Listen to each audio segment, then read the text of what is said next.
friends, welcome to my channel. Today we are discussing about the metal and non-metal, chapter 3, standard 10 science. Friends, you know from last standard what is metal and what is non-metal.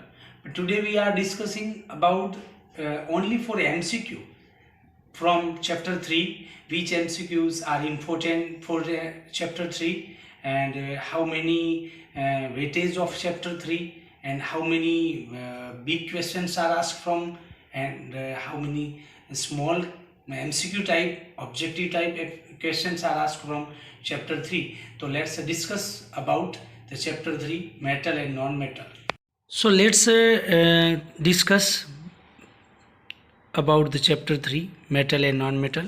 Friends, you know first of what is a metal and which are the example of metal. You know very well that metals are example of copper, iron, aluminum, etc. So today we discuss about the physical property of metal. First of all, which are the physical property.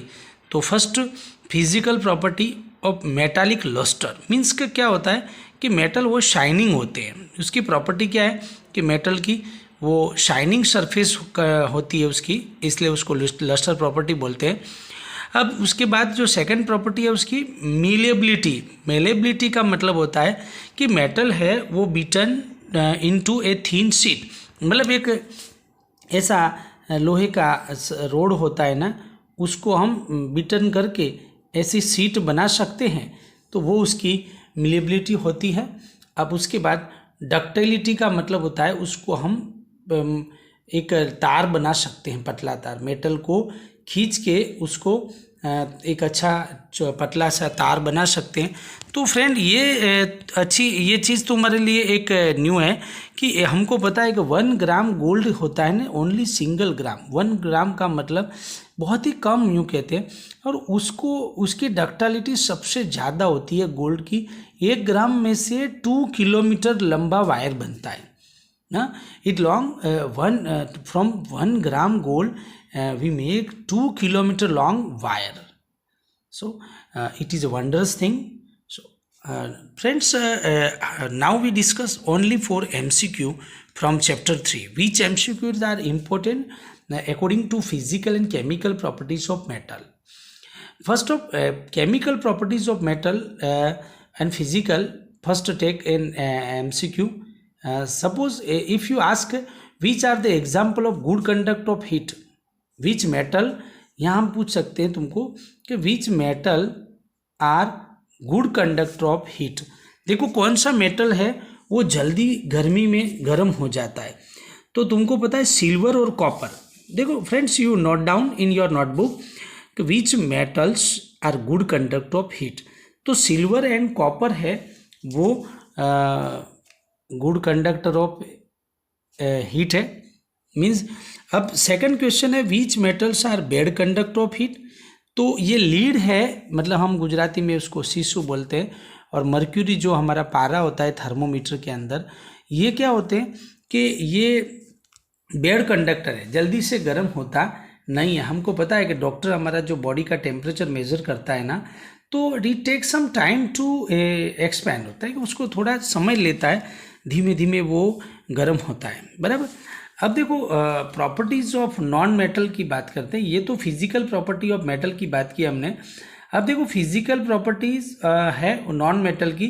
तो first of all which are the non metal. ये question थोड़ा ऐसा रहता है कि sir हमको non metal किसको कहते हैं वो पता नहीं है. तो नॉन मेटल में क्या होता है, हमारा जो पेंसिल का लीड होता है ना, कार्बन, वो क्या है कि नॉन मेटल है. उसके बाद सल्फर है, वो नॉन मेटल है, और ऑल टाइप्स ऑफ गैसेस हैं वो भी नॉन मेटल है. ठीक है. तो friends, you know all non metals are in solid और गैस फॉर्म, बराबर. You know all non metals are in solid और gas form, but we know only for exception क्या है भैया कि ब्रोमीन है वो is found in the liquid state. तो तुमको एमसीक्यू में ऐसा क्वेश्चन पूछते हैं कि which non metal is found in liquid state. मैंने साथ में सब लिख के रखा है, इसलिए तुम लोग को अगर राइट डाउन करना है तो तुम लिख सकते हो साथ में वीडियो के साथ साथ. तो non metals are in solid and gas form में होते हैं जनरली, बट इसका एक्सेप्शन है हमारा ब्रोमीन। ब्रोमीन है वो नॉन मेटल होने के बावजूद भी वो लिक्विड स्टेट में होता है। Except bromine all non metals are in solid और gas form, okay, that is important. Only for bromine is found in liquid state, okay. Now which metal is found in liquid form, ऐसा question तुमको पूछे। देखो देखो ये हमने, ये क्या है भैया, ये नॉन मेटल लिक्विड हो तो ब्रोमीन है इसका, उसका एग्जाम्पल क्या आएगा, bromine. Non metal found in liquid तो bromine, but metal found in liquid तो बोले मर्क्यूरी। दोनों में कंफ्यूज नहीं होना है। नॉन मेटल में हमारा, नॉन मेटल में ब्रोमीन आएगा और मेटल के अंदर हमारा मर्क्यूरी आएगा। ये थोड़ा ध्यान रखने जैसी बात है, दोनों के अंदर कंफ्यूज नहीं होना है, क्योंकि मर्क्यूरी अभी हमने बात की थी कि ये मर्क्यूरी है वो मेटल है, और इसलिए तुमको पता चल जाएगा कि जब मेटल, ऐसा कौन सा मेटल है जो लिक्विड फॉर्म में पाया जाता है, तो हम लिख सकते हैं मर्क्यूरी।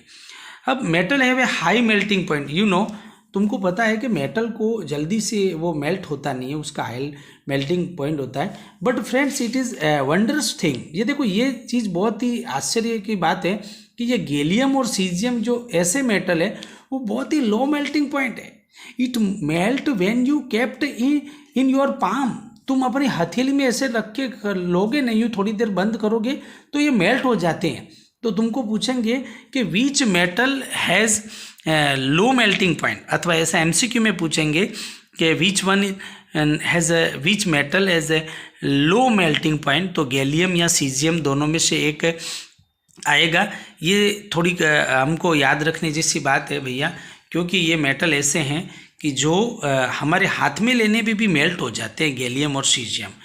अब तुमको ये मैंने एमसीक्यू टाइप के क्वेश्चन है, which non metal is lustre. Lustre मतलब क्या भैया, शाइनिंग होती है उसकी। तो ऐसा कौन सा मेटल है जो शाइनिंग करता है, तो आयोडीन है, सॉरी नॉन मेटल है वो। तो ऐसा कौन सा नॉन मेटल, देखो नॉन मेटल है वो कभी शाइन करते नहीं है, तुमको पता है, प्लास्टिक है, रबर है, ये जो नॉन मेटल है, सल्फर है, कार्बन। पर ये जो आयोडीन है ऐसा नॉन मेटल है जो लस्टर्स प्रॉपर्टी होती है, जबकि लस्टर्स प्रॉपर्टी होती किसकी है, मेटल की होती है, जबकि ये हमारा आयोडीन है वो उसकी प्रॉपर्टी लस्टर है, नॉन मेटल होने के बाद भी वो लस्टर है।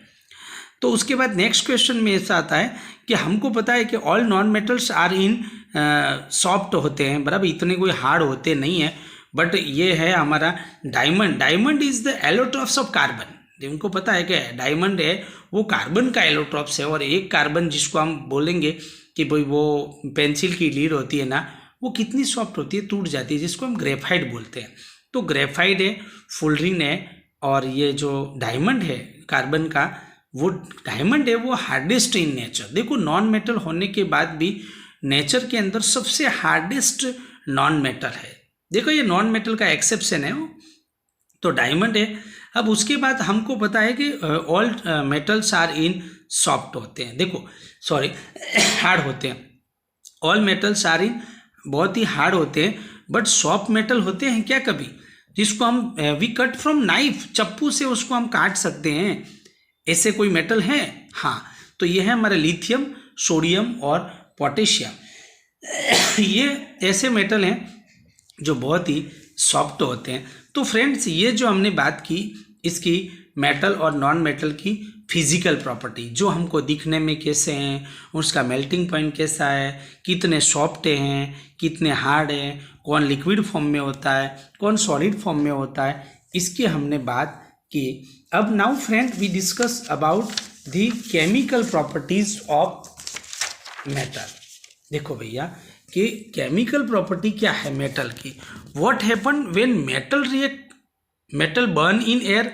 अगर कोई मेटल एयर में बर्न होता है, जिसको मतलब हवा में हम जलाते हैं मेटल को, तो क्या होता है भाई, तो मेटल ऑक्साइड बन जाता है। अब कोई मेटल हवा में जलता है, हाँ मैग्नीशियम है ना, मैग्नीशियम रिबन को हम जलाएंगे तो मैग्नीशियम के ऑक्साइड, मैग्नीशियम ऑक्साइड बनता है।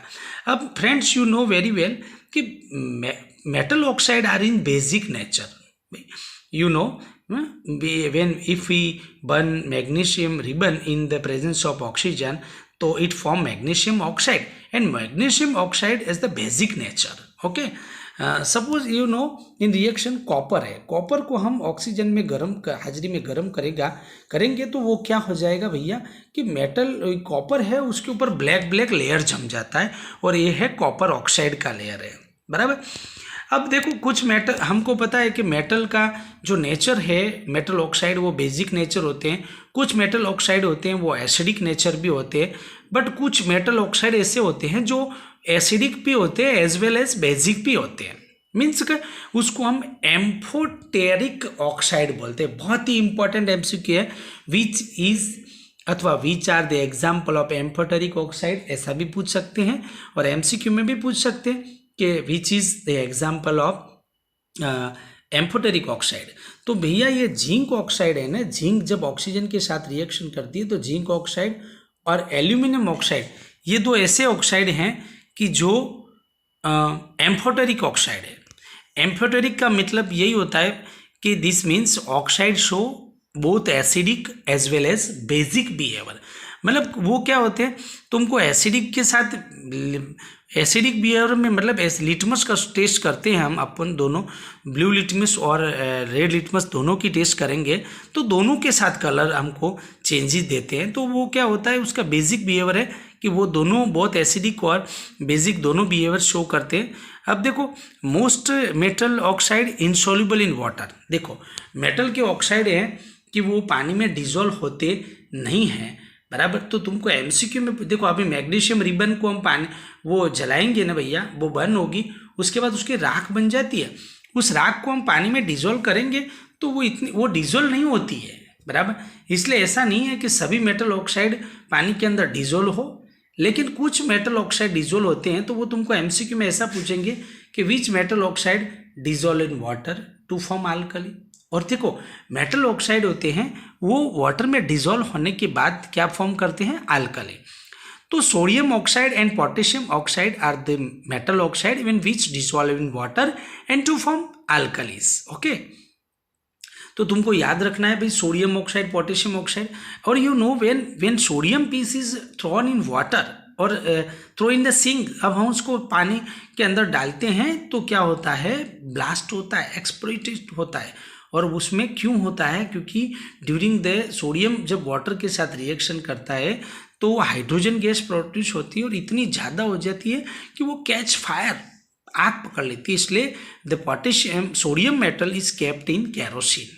हाँ, when it open in its contact with air तो वो कैच फायर करता है, बराबर। what happen when metal react with water, अब हमने अभी जो बात की कि भाई मेटल है वो वाटर से रिएक्ट करेगा तो क्या बनाएगा, मेटल ऑक्साइड और हाइड्रोजन गैस बनती है, बराबर।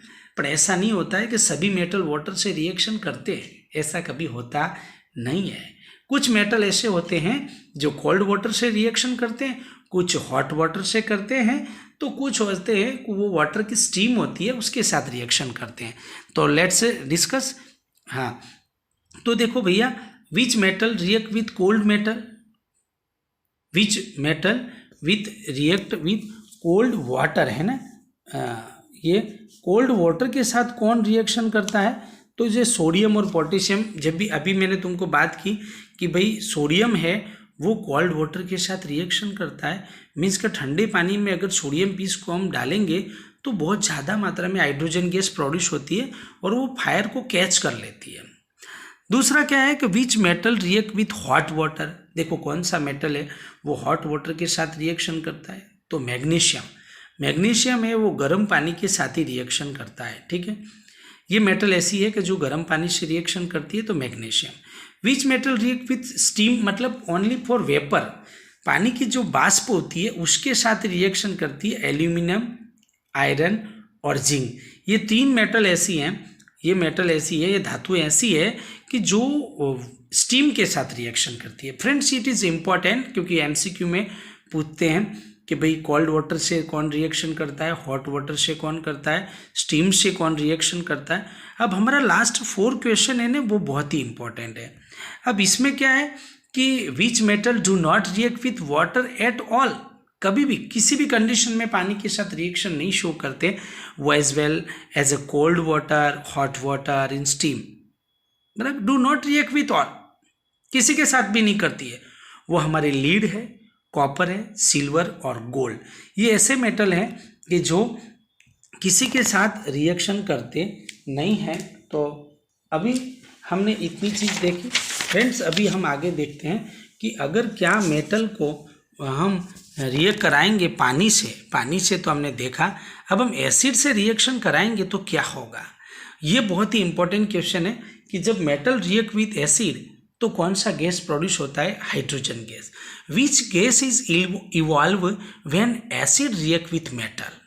ये बहुत ही इंपॉर्टेंट है, हाइड्रोजन गैस इवॉल्व होती है।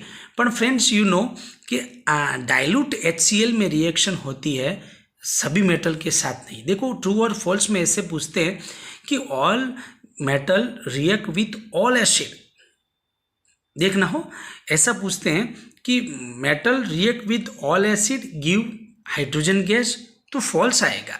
क्यों? क्योंकि सभी मेटल है वो सभी एसिड के साथ रिएक्शन नहीं करती है, बराबर। देखो ये मैंने तुम्हारे लिए इंपॉर्टेंट नोटिस किया है कि मेटल है वो HNO3 के साथ रिएक्शन करती है। रिएक्शन करने के बाद वो हाइड्रोजन गैस प्रोड्यूस नहीं होता है। मीन्स कि all metal does not react with HNO3 and give hydrogen gas, बराबर।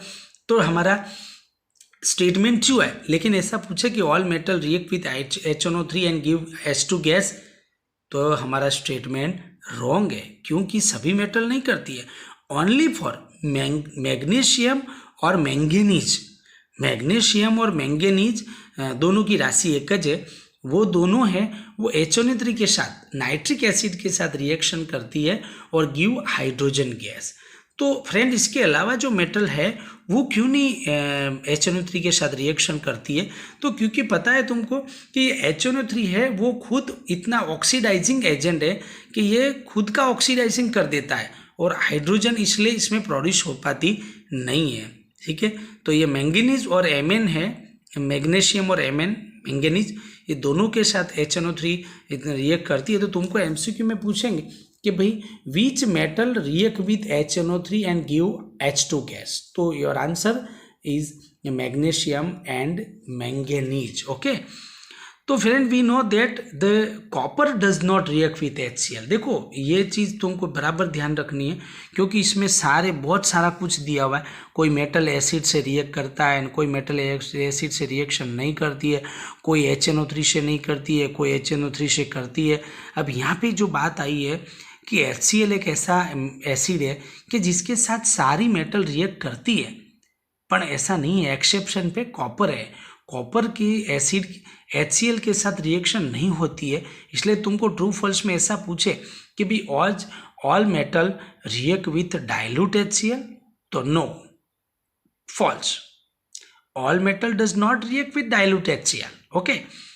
ओनली कॉपर है वो does not react with dilute HCl, पर उसके लिए हम ऑल मेटल में ट्रू फॉल्स में फॉल्स ही करेंगे, क्योंकि all metal not react with HCl, ठीक है। क्योंकि कॉपर है वो रिएक्ट नहीं कर पा रही है, इसलिए हम ऑल में नहीं लिखेंगे, पर most of metal react with dilute HCl, तो हमारा स्टेटमेंट ट्रू आएगा, ठीक है। फ्रेंड्स अब हम आगे बात करते हैं कि how do metal react with solution of other metal salt. देखो इसमें क्या है भैया कि मेटल ए है, कोई दूसरे मेटल का सॉल्ट का सॉल्यूशन होता है, जैसे कि Fe है तो वो कॉपर सल्फेट का सॉल्यूशन होगा, तो क्या बन जाएगा मैं तुमको रिएक्शन करके बताता हूँ। सपोज यहाँ हमारा Fe मेटल है और यहाँ पे कॉपर सल्फेट CuSO4 का सॉल्यूशन है, तो वो सॉल्यूशन ए मेटल का सॉल्ट ऑफ ए बन जाएगा, मतलब FeSO4 बन जाएगा और कॉपर मेटल को वो रिमूव कर देता है। ऐसा क्यों होता है? तो हमने फर्स्ट चैप्टर के अंदर हमने पढ़ा था कि भाई displacement reaction, what is a displacement reaction in the displacement. So friends we study in chapter first metal A react with salt of solution B. मेटल के सॉल्ट में से रिएक्शन करता है तो वो उसके कम रिएक्टिव मेटल को रिमूव करता है। तो ये हम जो डिस्प्लेसमेंट रिएक्शन की हमने फर्स्ट चैप्टर में बात की थी कि भाई Fe है वो आयरन नेल है, वो कॉपर सॉल्यूशन सल्फेट के सॉल्यूशन में अगर हम रख देते हैं ना, तो वो कॉपर सल्फेट के सॉल्यूशन में से कॉपर को रिमूव करके फेरस सल्फेट का सॉल्यूशन बन जाता है। ठीक है, तो ये हमने फर्स्ट चैप्टर में पढ़ा था, वो हम वापस थर्ड चैप्टर में भी पढ़ा कि भाई मेटल है वो दूसरे मेटल के सॉल्ट सॉल्यूशन के साथ रिएक्शन करता है तो क्या करता है, ठीक है, और मेटल को रिमूव कर देता है। अब फ्रेंड्स ये हमको कैसे पता चलेगा कि ये Fe है वो मोर रिएक्टिव है देन कॉपर? तो हमारी एक रिएक्टिविटी की सीरीज भी दी हुई है, उसमें से तुमको खास ये क्या इसका एमसीक्यू भी आता है कि 4-5 नाम दे देंगे तुमको कि सोडियम है, जिंक है, मैग्नीशियम और Fe दे दिया, और इसमें से इसका ऐसा क्वेश्चन पूछेंगे कि arrange the metal in ascending of their reactivity series, ऐसा पूछे तो असेंडिंग में बोले तो यहाँ से चालू करना है, डिसेंडिंग बोले तो यूँ चालू करना है, डिसेंडिंग ऑर्डर। तो मैं ज़रा इसका हम शॉर्ट फॉर्म बनाया मैंने कि भाई पो सो का में ए जे लो ले हा को मसीगो, तो इसका ये शॉर्ट फॉर्म में ये तुमको लर्न हो जाएगा। तो पोसो का में ए जे ए, फिर ये हमारा जे, ये लोखंड के लिए मैंने एक शब्द लिया है, बाकी सब उनके आगे के अक्षर हैं, ये लोखंड है। पोसो का में हाको मसी गो, बराबर, ले हा को म